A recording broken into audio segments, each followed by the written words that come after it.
सपा की लड़ाई में सपाई ही टांग अड़ाएंगे। अखिलेश राजेश्वर की दुश्मनी हम दिखाएंगे। सुल्तानपुर से लखनऊ के ठाकुर जिताएंगे। सरोजनी नगर सीट की महाभारत दिखाएंगे। राजेश्वर सिंह अखिलेश यादव की आंखों का कांटा है, मोदी की आंखों का तारा है। सरोजनी नगर पर एक ऐसा ठाकुर अधिकारी है कि सुल्तानपुर से प्रतापगढ़ तक के ठाकुर उन्हें जिताने में जुट गए। अंदर खाने खबर है कि राजा भैया तक पूरा सपोर्ट कर रहे हैं। लखनऊ की सरोजनी नगर सीट से राजेश्वर सिंह को जिताने के लिए राजनाथ सिंह, योगी आदित्यनाथ, अंदर खाने रघुराज प्रताप सिंह, सुल्तानपुर का ठाकुर परिवार, लखनऊ से स्वाति सिंह तक सभी सूरमा एड़ी चोटी का जोर लगा रहे हैं। यह सीट अखिलेश यादव और योगी के स्वाभिमान से जुड़ गई है। वर्दी में जिस शख्स को दुनिया सैल्यूट करती थी, अब वो जनता को सलाम कर रहा है। लखनऊ की हर सीट पर मामला टाइट है, लेकिन सरोजनी नगर पर सबसे ज्यादा फाइट है। फाइट क्यों है, समझिए। बीजेपी के भीतर 3 गुट काम कर रहे हैं: स्वाति सिंह गुट, दयाशंकर गुट और राजेश्वर समर्थक। कांग्रेस ने सपा की मदद के लिए यहां पर ठाकुर उम्मीदवार उतारा, जिससे लड़ाई और भी टाइट होगी। सपा के घर में जो आग लगी है वो सपाई नहीं लगाई है।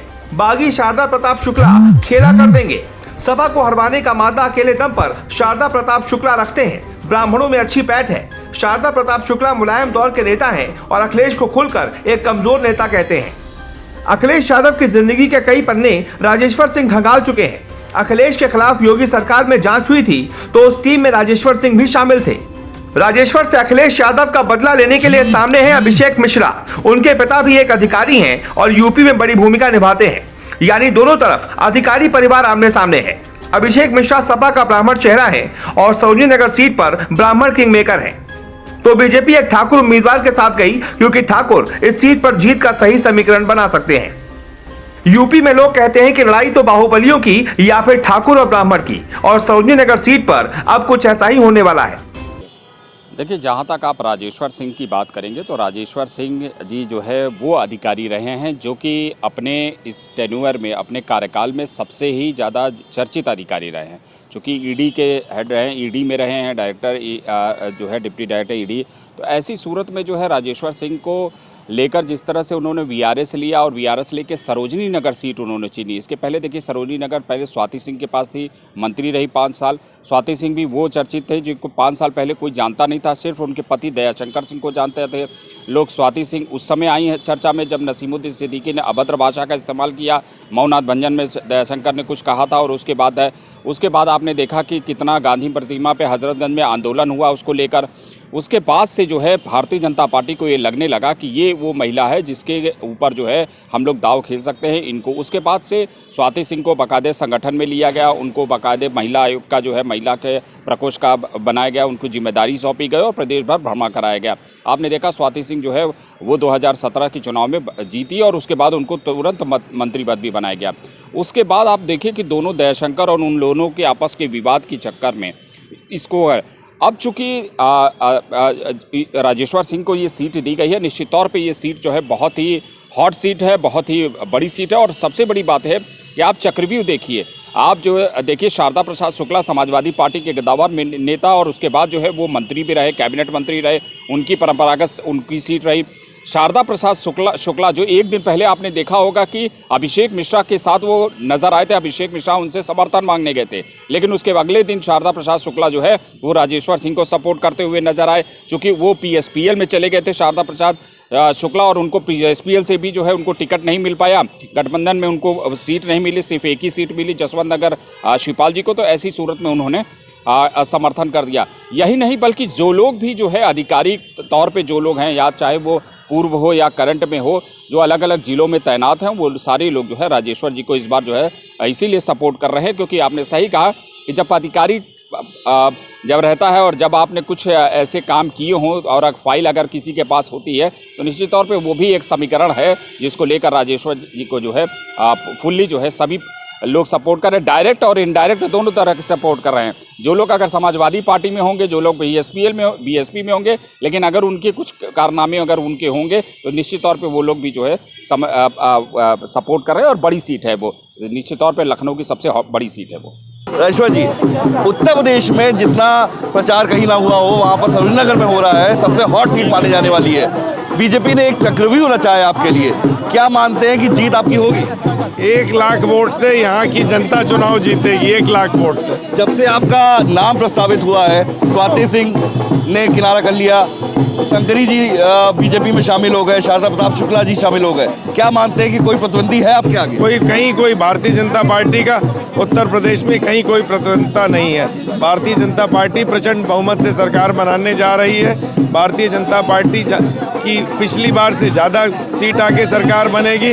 उत्तर प्रदेश की जनता जानती है कि समाजवादी पार्टी के समय क्या हो रहा था, पलायन हो रहा था। कैराना में क्या हो रहा था, पलायन हो रहा था। इस समय कश्मीर में क्या हुआ, पलायन हुआ। लेकिन जब से भारतीय जनता पार्टी की सरकार आई है, मजबूत नेतृत्व आया है, कश्मीरी पंडित वापस जा रहे हैं, सांप्रदायिक राजनीति खत्म हो गई है, खाली विकास की बात हो रही है और विकासवादी राजनीति हो रही है। इसलिए उत्तर प्रदेश की जनता भारतीय जनता पार्टी को फिर से प्रचंड बहुमत से जिताने जा रही है। स्वाति सिंह से आपकी मुलाकात हुई थी, कैसी मुलाकात रही?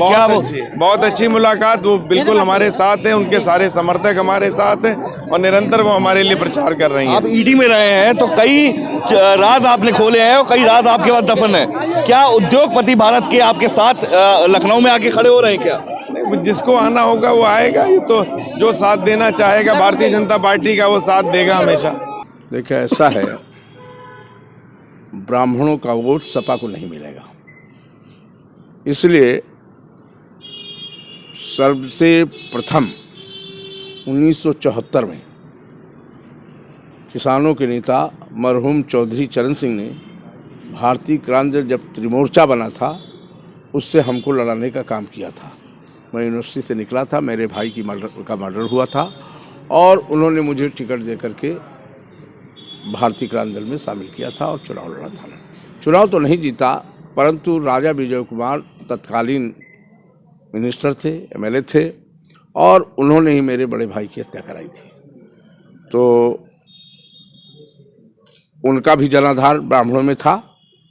उस जनाधार को हमने समाप्त करते हुए और इमरजेंसी में 1977 में मैं 18 महीने जेल रहा हूँ, 75 से लेकर के 77 तक। जब इमरजेंसी ख़त्म हुई, लिफ्ट हुई, तो मैं छूटा।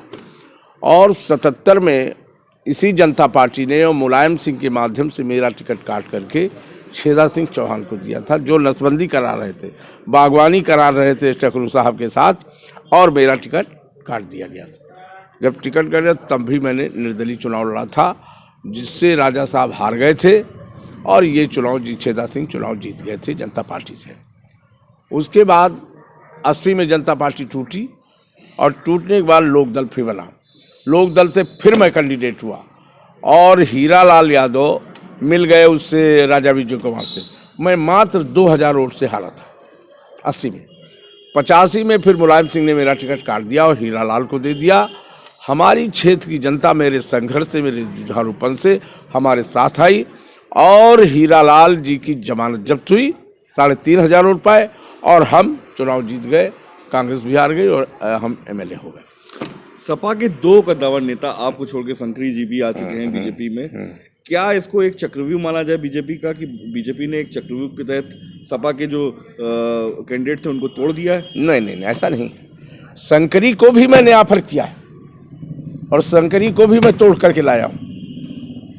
वो भी 2 बार हमारे खिलाफ चुनाव बीएसपी से लड़ा और जब हम प्रस्ताव हमने बनानी मानी शिवपाल जी के नेतृत्व में, तो शंकरी ने समझा कि सपा खाली हो गई, हम चले जाएं। वो कूद गए। परंतु जब इधर ऐसी परिस्थितियाँ पैदा हुई कि शिवपाल जी प्रगतिशील समाजवादी पार्टी के हम लोग सब लोग काम करते रहे और क्षेत्रों में जब विभिन्न जगहों पर गए हम लोग, तो जनता ने कहा और लोगों ने कहा कि अगर ये दोनों मिल जाएं, अखिलेश और शिवपाल, तो सरकार बन सकती है।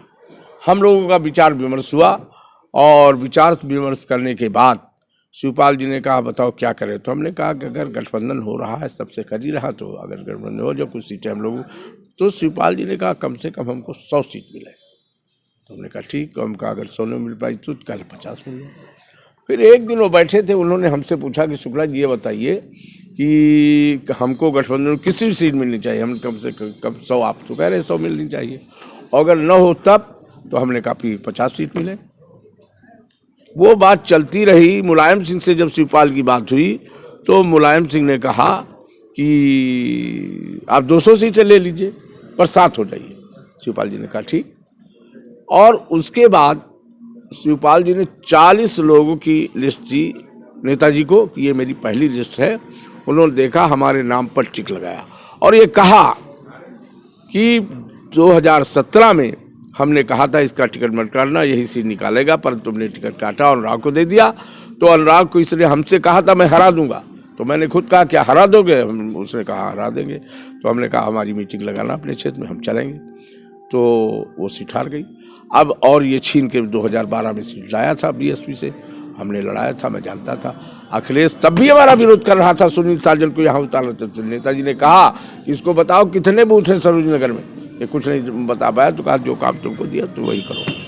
तो उसके बाद अब इन्होंने वो जो कहते थे, अखिलेश कहता था खुन्नस रखता, उसने कहा मैं चाचा को एक सीट उनकी जसनगर में छोड़ दूंगा, उनको मंत्री। अरे तुम्हारी सरकारें नहीं बनेगी, तुम मिनिस्टर का शिवपाल को बनाओ। स्वाति सिंह क्या वोट काटेंगी बीजेपी का? उनका टिकट कट चुका है, काफी नाराज नजर आ रही है। लेकिन नाराज हो चाहे जो कुछ, उनकी दम नहीं कि सीट काटे। उन्होंने कोई काम नहीं किया सरोजनी नगर विधानसभा। मैं दावे के साथ कहता हूँ अगर वो हमारे सामने बैठ जाएं और हमसे वार्तालाप कर लें तो जवाब नहीं दे सकते। मैंने लतीफ नगर में 10 करोड़ रुपए का एक डिग्री कॉलेज सैंक्शन किया। 1 करोड़ दे करके मैंने तुरंत उसका शिलान्यास करा दिया। आज वो डिग्री कॉलेज बनाने केवल 1.5 करोड़ और मिला। 2.5 करोड़ में 4 मंजिल खड़ा कर दी, जबकि 10 करोड़ में 4 मंजिल खड़ी होनी चाहिए थी। और पीला ईंटा लगा, अब वो ईंटा खुलवा रहा हूँ, खुल रहा ईंटा। और दिनेश शर्मा जी ने केवल 2.5 करोड़, 1 करोड़ मेरा, 1.5 करोड़ और। तो जहाँ ये स्थिति हो कैसे हो सकता?